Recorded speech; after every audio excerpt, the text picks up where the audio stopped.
Bien, y ahora que estamos conectados a través de todas las plataformas del Poder Judicial, nuevamente la invitación a quienes recién se están conectando, ya sea a través de Instagram, de Facebook, del canal del Poder Judicial, que puedan ir dejando sus preguntas. El tema de hoy, fraude bancario, y las distintas preguntas que tengamos en torno a este tema las vamos a estar resolviendo con nuestro juez en línea, Patricio Hernández. Los saludamos nuevamente.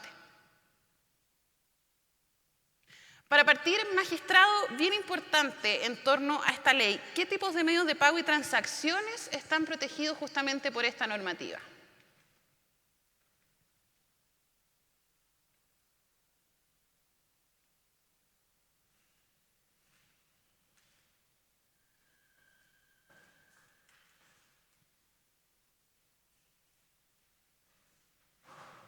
Ese tipo de transacciones se encuentran cubiertas por esta normativa que viene a ser bastante novedoso en relación a los derechos que antiguamente, si es que podríamos decir, tenía los clientes bancarios. ¿Mm?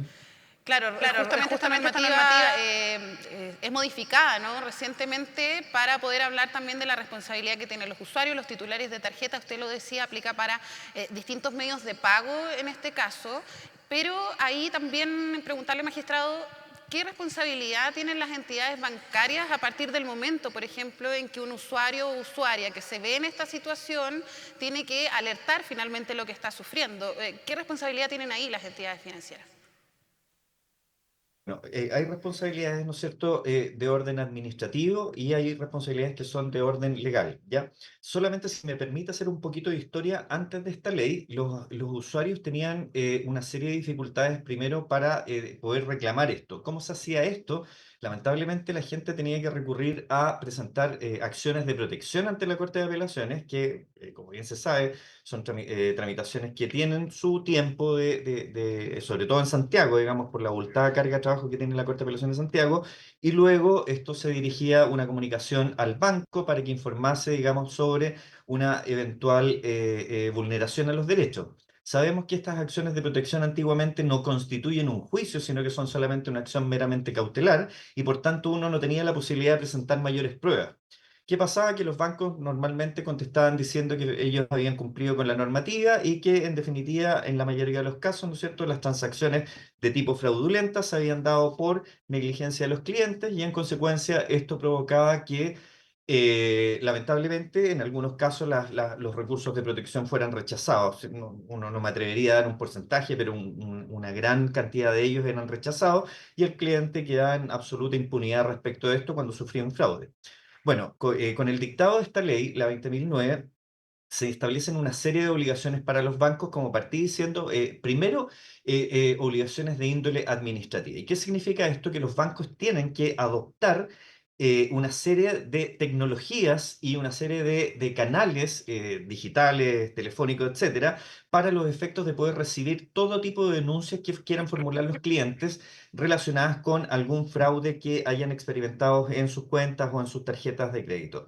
Además, producto de estos canales, ¿no es cierto?, los bancos tienen que disponer el bloqueo de manera inmediata respecto de todos los productos que hayan sido objeto de algún fraude bancario, ¿no es cierto?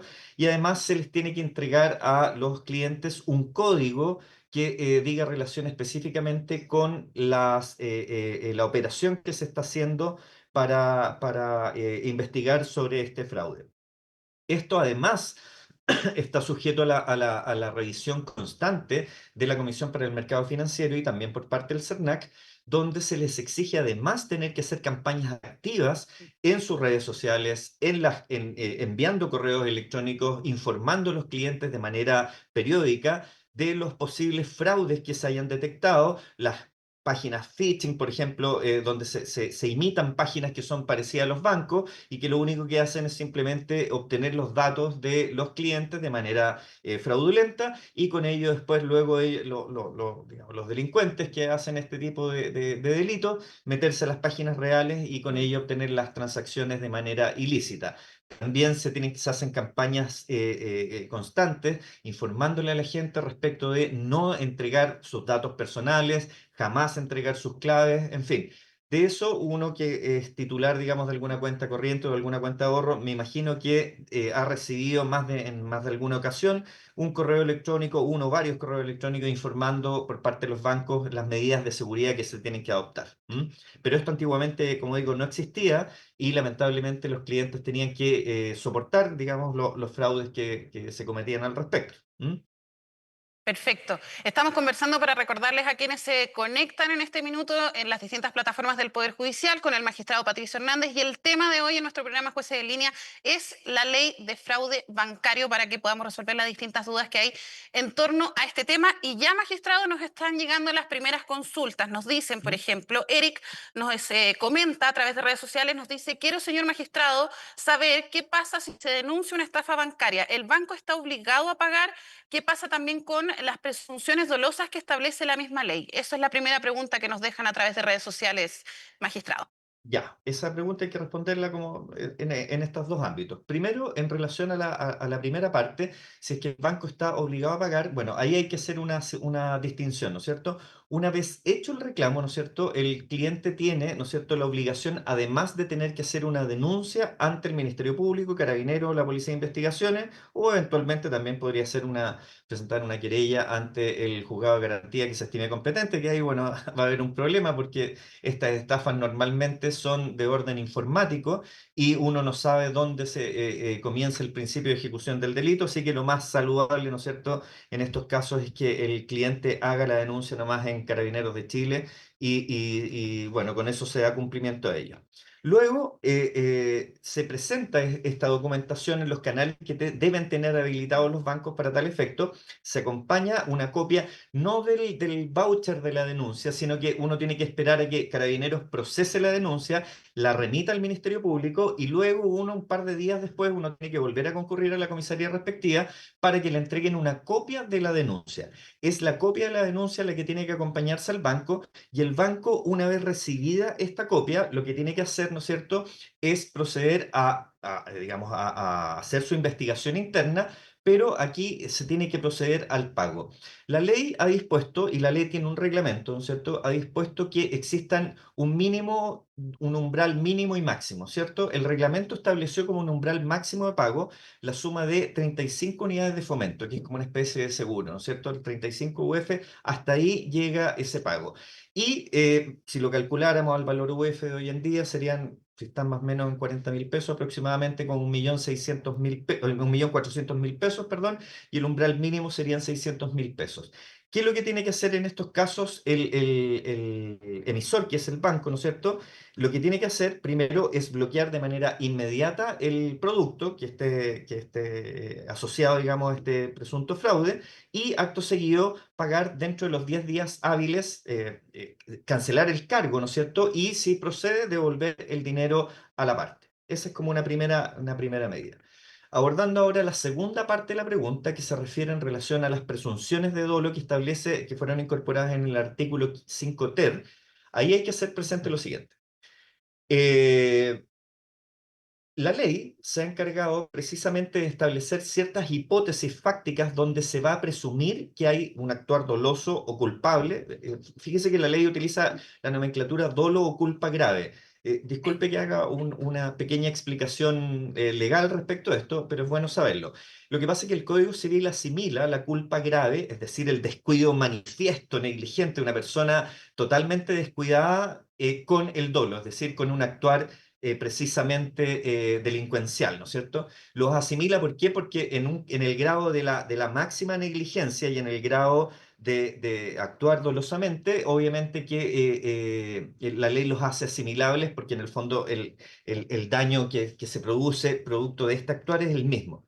Y aquí la ley ha establecido, a propósito del 5 ter, presunciones como hacer transferencias, o sea, es decir, que los fraudes se produzcan, pero en transferencias entre cuentas del mismo titular. Obviamente, hago una transferencia de una cuenta mía a otra y voy y hago la denuncia, evidentemente el banco haciendo la investigación interna, devolviéndome el dinero, pero determinando en un acto posterior que esta transferencia en realidad fue a parar una cuenta mía, es evidente que el fraude lo estoy haciendo yo y por tanto se van a ejercer las acciones correspondientes en mi contra en el juzgado de policía local competente. Lo mismo va a ocurrir si esta transferencia o traspaso de fondos se ha hecho a una cuenta de algún familiar mío. La ley los delimita, ¿no es cierto? El cónyuge, el conviviente civil, pero en definitiva, para que se entienda más simple, a familiares míos donde existe una vinculación, es evidente también que la ley va a presumir en principio que hay un fraude de la persona que está haciendo la denuncia. También en fondos registrados en cuentas anteriormente, también ahí hay que tener mucho ojo porque los bancos siempre preguntan si es que hubo alguna llamada, por ejemplo, por parte de la persona que cometió el fraude en perjuicio del cliente y se le solicitaron las claves.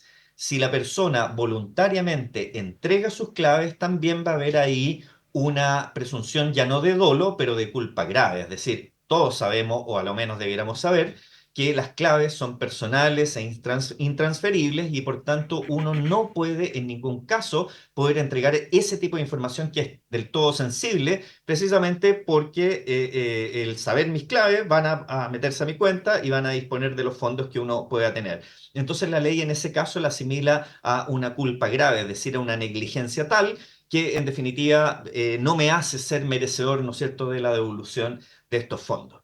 También, en caso, también aquí es una presunción ya que puede ser un poco más discutible, si es que existieran sentencias previas donde hubiere dolo o culpa grave, y también si la operación se ha hecho con autentificación reforzada, es decir, si en algún caso, ¿no es cierto?, la operación de fraude se hizo, por ejemplo, con mi cara, digamos que se me pide una autenticación con mi rostro. Por ejemplo, yo tengo en mi cuenta corriente, ¿no es cierto? Cuando yo entro a mi apps, ¿no es cierto?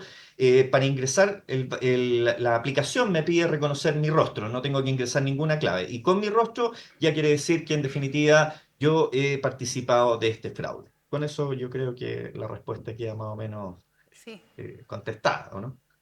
Sí, magistrado, perfecto. Y es bien relevante también lo que menciona respecto de la responsabilidad. De hecho, usted ha mencionado un caso, pero también nos dejan otro en las redes sociales. Nos dicen, por ejemplo, qué pasa con la portabilidad numérica. Si es que yo me cambio de número de teléfono y con mi número anterior, por ejemplo, se comete algún tipo de fraude. ¿Me puedo ver involucrado ahí? ¿Se han visto casos así en los tribunales de justicia? Mira, ahí no es mi área de expertise, porque soy juez civil, no soy juez de garantía, pero sí le puedo dar un detalle que quizás esto le puede servir a la gente que esté viendo este canal. Fíjese que en Chile hay un problema regulatorio que es bastante interesante y digno de analizar. Y es el hecho de que usted, por ejemplo, de repente va y concurre a un edificio, un condominio, ¿no es cierto? Y le piden exhibir su cédula de identidad, ¿cierto? Y en la cédula de identidad, claro, uno con el RUT en principio no puede hacer un fraude, pero si usted tiene acceso a su cédula de identidad completa, se va a dar cuenta que muchas cuentas o muchas compañías abren cuentas o abren servicios, ¿no es cierto? Preguntándole única y exclusivamente como dato de validación el número de la serie del carnet de identidad, o dicho de otra manera, el número de la cédula de identidad, ¿no es cierto? Que no es lo mismo que el RUN, ¿no es cierto? El rol único nacional. Y eso debiera estar regulado, porque la exhibición del carnet de identidad debiera ser precisamente para cosas más oficiales, es decir, si un carabinero me quiere realizar un control de detención, o sea, de identidad, en un control vehicular, ¿no es cierto?, por parte de la autoridad, pero no ir, por ejemplo, a cualquier lugar donde una persona que no sabemos quién es, ¿no es cierto?, pueda tener acceso a esa información que es un dato sensible y que con el solo hecho de tener mi cédula de identidad, mi número, más el número de mi carnet, puede perfectamente meterse a una plataforma y abrirme una cuenta y generar fraude. Sobre todo en estos temas donde obtener una línea de un teléfono es bastante simple, no requiere mayores trámites. Usted bien sabrá, ¿no es cierto?, que lo difícil es salirse del sistema, pero entrar es muy fácil, ¿no es cierto?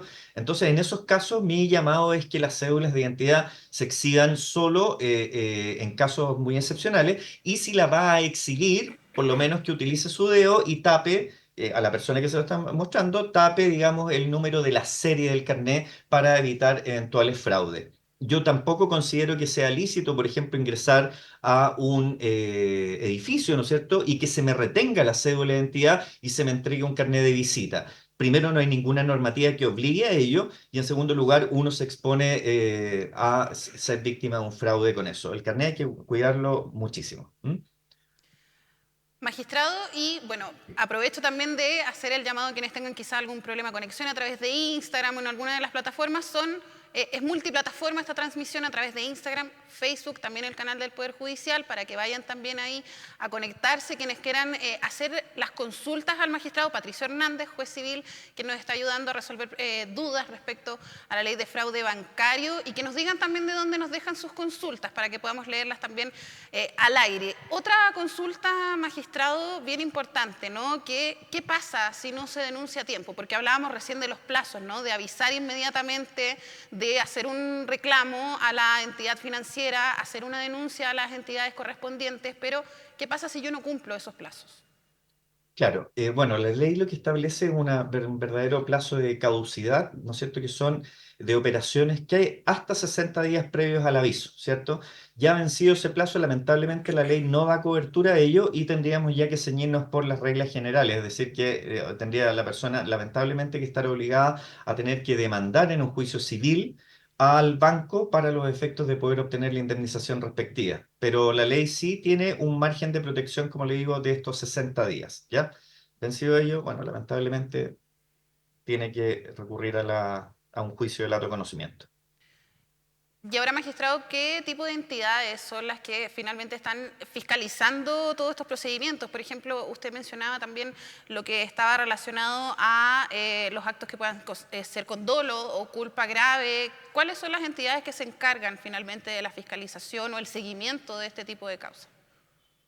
Bien, bueno, la ley ha establecido, ¿no es cierto?, que en caso que una vez hecha la denuncia, el banco haya hecho el pago respectivo, eso no obsta que el banco sigue investigando, digamos, en cuáles fueron los destinos de estos fondos, dónde fueron a parar, y si el banco por X circunstancia llegase a determinar que hay una sospecha, ¿no es cierto?, de doble culpa grave del usuario, es decir, de la persona que hizo la denuncia, van a ejercer una acción ante el juzgado de policía local respectivo, primero para declarar en el fondo que aquí hubo un fraude bancario, ¿cierto?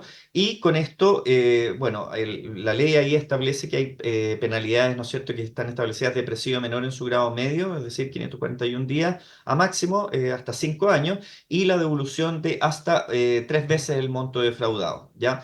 Han habido varios casos relacionados con esto, pero fíjese que desde que se implementó la ley, y una vez que se aprobó el reglamento, la verdad que las causas han ido disminuyendo de manera considerable.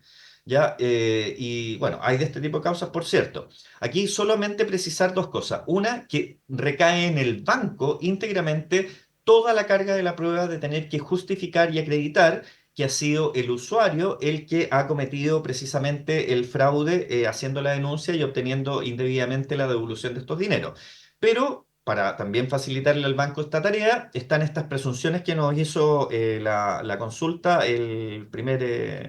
la primera persona que estaba viendo este programa en el artículo 5 ter, y que son aquellas transferencias a las que ya he hecho mención, que yo me transfiero entre mis cuentas o cuentas de familiares o cuentas que tenía registradas previamente o que yo voluntariamente entregué mis claves. En esos casos ahí la ley va a presumir, digamos, que yo actué de mala fe en este asunto.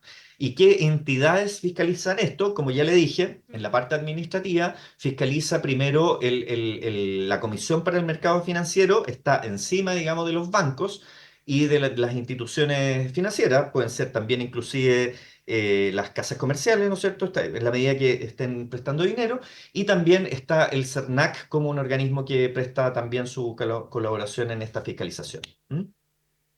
Y respecto a los plazos, magistrado, también qué plazos corren para las entidades financieras y si es que se pueden negar, porque hemos visto algunos casos que incluso llegan a instancias superiores donde, por ejemplo, la Corte Suprema ha fallado y ha dicho que son los bancos, por ejemplo, en algunos casos que tienen que devolver este dinero.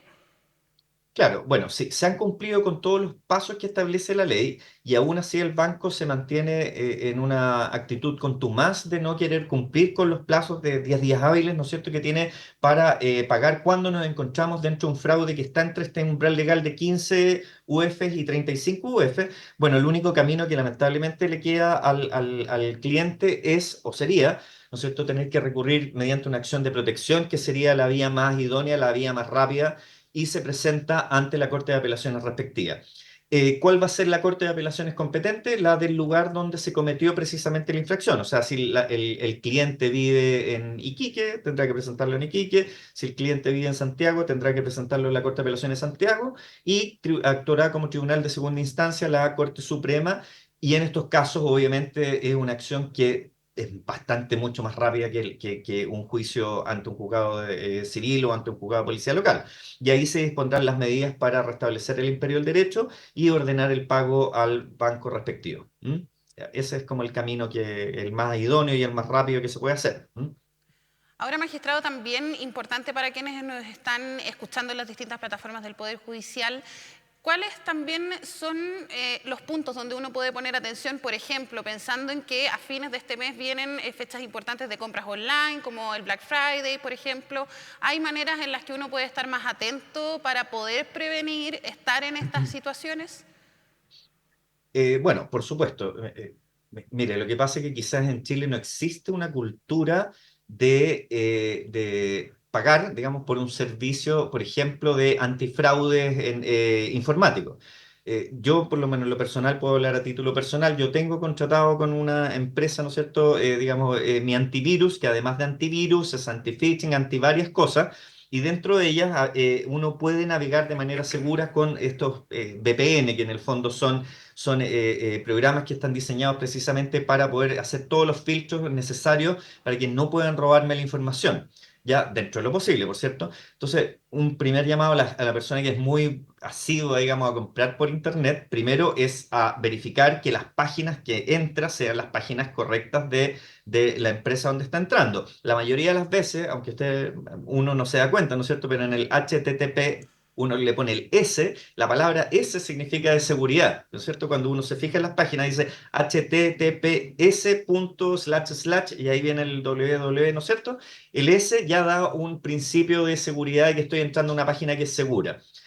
Otro aspecto que también hay que tener en consideración es el hecho que todas estas páginas que aparecen sin un www a lo menos pueden ser sospechosas. Si usted tiene un buen antivirus que traiga todas las medidas de seguridad, normalmente cuando usted entra a estas páginas, automáticamente el sistema le lanza una alerta diciéndole, ojo, esta puede ser una página fraudulenta y puede ser solamente diseñada como phishing para robarle sus datos. Entonces, un gran consejo sería contrate algún servicio de un buen antivirus, aunque lo cobren anual, pero hágalo porque al final del día los fraudes cuestan mucho más que pagar, no sé, 20, 30 mil pesos al año por un antivirus. Al final la enfermedad sale mucho más cara que el remedio y en ese aspecto eso. Y segundo, cualquier llamada telefónica que reciba usted, jamás, nunca den sus datos personales, ni su root, ni sus claves, jamás, por ningún motivo, porque claramente ningún banco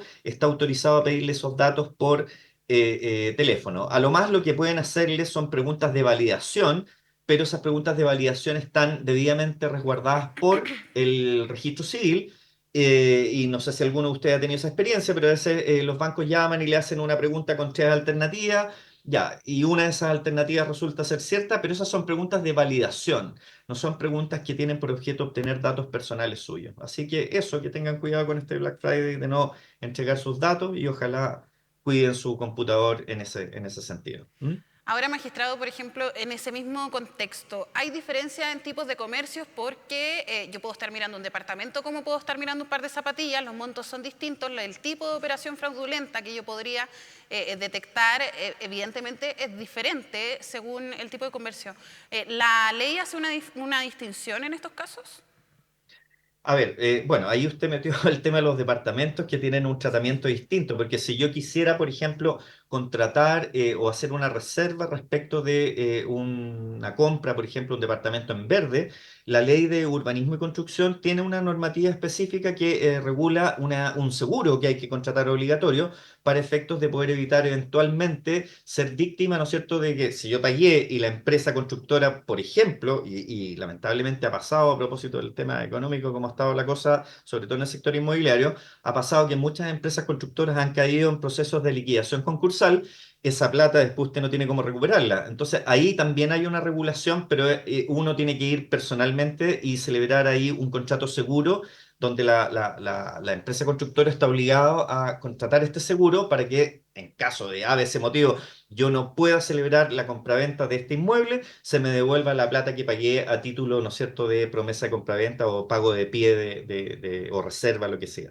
En el caso de lo otro, no, pues en el caso de lo otro no tiene la misma regulación y solamente nos ceñimos por esta ley, la que estamos estudiando, ¿m? O la que estamos conversando ahora. Exacto, las leyes de fraude bancario, la que estamos conversando también para quienes se suman incluso hasta este minuto de nuestro programa, jueces en línea, magistrado importante también, ¿no? Para quienes se conectan a esta hora, hacer un repaso de cuáles son los pasos finalmente que yo tengo que seguir en caso de verme en esta situación de un posible fraude, también aplica para extravío, robo o hurto, y en ese sentido, ¿qué pruebas también tengo que presentar? Que es bueno también que lo recordemos. A ver, ¿usted se refiere a en qué caso? ¿Es que a mí me En el robaron? caso del fraude bancario en particular. Ujú. Sí.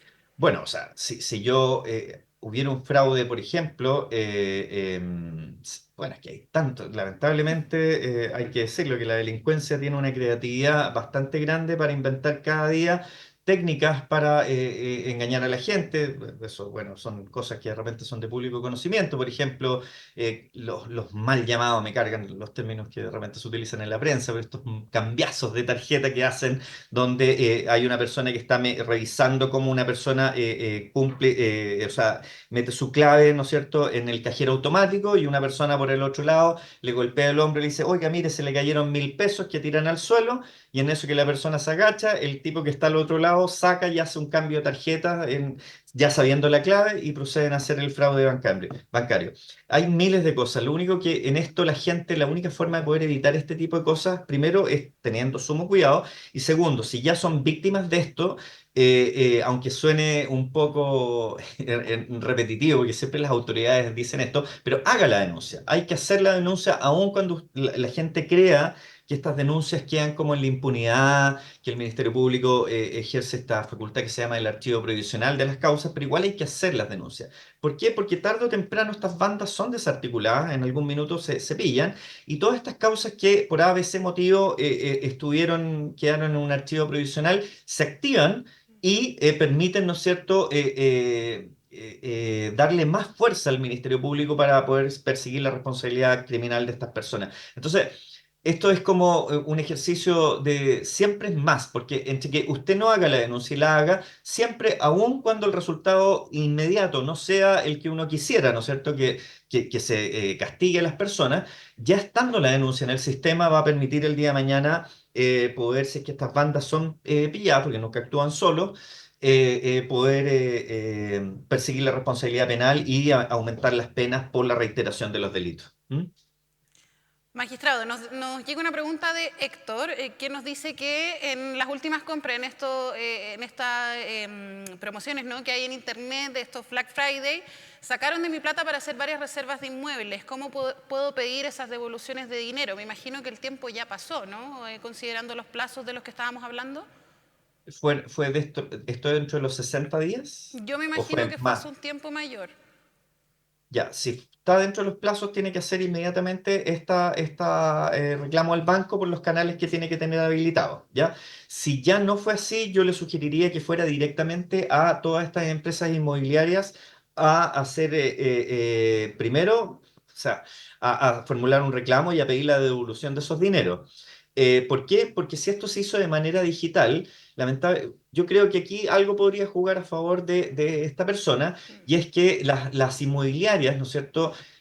Valdría preguntarse cuál sería el título que tendrían justificante para poder quedarse con esta plata de reserva de la persona. Y mientras no exista, digamos, y aquí se ciñen las reglas del Código Civil y las del Código de Comercio, ¿no es cierto? Que tendría que haber una oferta, ¿no es cierto? Si ellos no tienen cómo justificar que existe una oferta por parte del cliente, es decir, yo fui a la inmobiliaria y oferté comprar uno, dos o tres departamentos, como le tiene que haber pasado lamentablemente a esta persona, y si esa oferta no está debidamente firmada no habría ningún título para que las inmobiliarias se queden con el dinero y tendrían que devolvérselo. De pasadita yo diría, bueno, si no me va a devolver el dinero, ejerceré todas las acciones pertinentes y también ahí haré público esto que hace la prensa, juega a favor y en contra, pero en estos casos yo creo que te puede jugar bastante a favor porque, insisto, creo que en el caso lamentable de esta persona, no Mm. existe ningún título que esta persona, la empresa pudiera detentar seriamente para retener esos dineros, así que debieran devolvérselo. Fíjese que, aunque usted no lo crea, uno siempre como que habla de la lejanía. A mí también me pasó, no voy a decir con quién, pero me contrataron en una tarjeta que yo tenía un crédito. Luego ese crédito se pagó en el mismo minuto, o sea, se saca el crédito, lo pagaron, pero paralelamente me contrataron tres tipos de seguros. Un seguro fraude, un seguro de desgravamen y otro seguro que era de cesantía. Bueno, el de cesantía yo no lo uso porque soy funcionario público, ceso digamos, por expiración de la edad. Y no tenía ninguna lógica contratar tres seguros para tomar un crédito y pagarlo en el mismo acto. Entonces yo formulé los reclamos y fíjese, aunque usted no lo crea, a mí me fue mal. No me devolvieron el dinero y al final, bueno, entre ir a la corte para pelear, que no era tanto dinero, me salía más caro el tiempo que empleado que eso. Lo que hice fue terminar de pagar la cuestión y cerré la tarjeta y nunca más fui un cliente de muchos años. Entonces, no crea que estas cosas están ajenas a todos. Todos podemos ser víctimas de un fraude. Y yo, de hecho, yo lo experimenté en carne propia. ¿Mm? Sí, por lo mismo también es un tema importante de conversar justamente porque usted lo estaba contando, magistrado, pero también probablemente a muchos de quienes nos están viendo o han sospechado de o les ha pasado derechamente estar en una situación de fraude bancario. Ya para ir cerrando, magistrado, Ujú. y un poco también en lo que estábamos conversando del tema de la prevención. Me imagino, por un lado, es mejor que ante más alto el monto de la compra yo prefiera, por ejemplo, la forma presencial, ir a comprar de manera presencial. Y por otro lado también, ¿qué es lo que nos debe pedir o nos podría pedir una entidad financiera? Desde reconocimiento facial hasta lo que ya sabemos que no nos puede pedir, ¿no? Y que de hecho nos dicen a veces nuestras entidades bancarias de jamás te vamos a pedir una clave. Eso también para ir haciendo la distinción, ya para ir finalizando, magistrado, si nos puede responder esas consultas. Sí, efectivamente. Bueno, va a depender del banco, ¿no es cierto? Pero siempre tiene que haber a lo menos la clave, ¿no es cierto? Las Mm, claves únicas que entregan los bancos. Y en eso uno tiene que tener mucho cuidado con no entregar ese tipo de información porque es una información bastante sensible.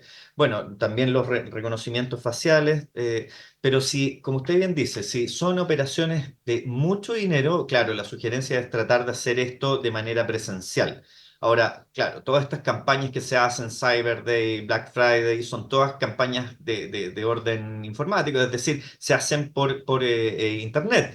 Pero igual uno si va a la tienda de esa, donde quiere comprar, generalmente también se respetan los mismos precios que están en la promoción por Internet.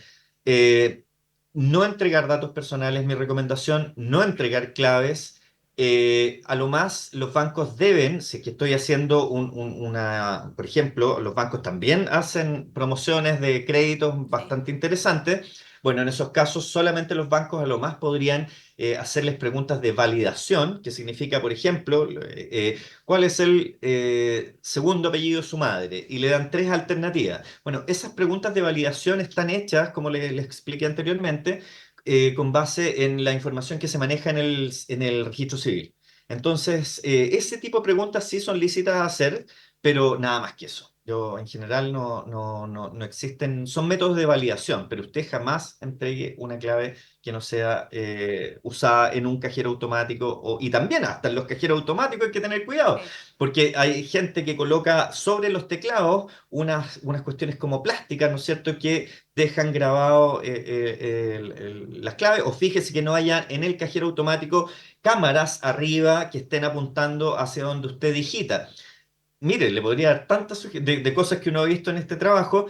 Cuando marque su clave, ponga una mano encima de los dedos, ¿no es cierto? Así como tapándola, y con la otra mano marque la clave precisamente para que nadie esté mirando. Fíjese a sus costados, si hay gente que pueda estar cercana mirando, si hay alguien que esté mirando, por cierto, no marque su clave y exíjale a esa persona que se retire o se ponga atrás porque ese es un minuto, ¿no es cierto?, de privacidad donde uno está manejando un dato que es importante uno. Es decir, lamentablemente estamos en un momento donde hay que tener sumo cuidado con nuestra información privada. ¿M? Perfecto, magistrado. El llamado es a estar atentos y ya cerrando el programa, queremos agradecerle, magistrado, por haber compartido con nosotros, por resolver las dudas también que dejaron los usuarios en las distintas plataformas del Poder Judicial, no solamente entregándonos, magistrado, el detalle legal, sino que también ahora la recomendación ciudadana a tomar las precauciones y para evitar finalmente algún tipo de fraude bancario y si nos vemos también en esa situación, saber también cuál es el paso a seguir. Así que muchas gracias, magistrado, por estar con nosotros en Jueces en Línea. Bien, pues muchas gracias a usted. Que tenga buena tarde. Igualmente. Bueno, y a Gracias. ustedes les queremos agradecer por haber estado en este nuevo capítulo de Jueces en Línea a través de las plataformas del Poder Judicial y decirles también, el capítulo queda de manera íntegra. Este y otros capítulos a través de YouTube, de Instagram, también quedan cargados los distintos materiales de los programas del canal del Poder Judicial, así que los dejamos invitados a un nuevo capítulo y a que revise también el capítulo de hoy para resolver todas las dudas que pueda tener en torno a este tema. Nos vemos.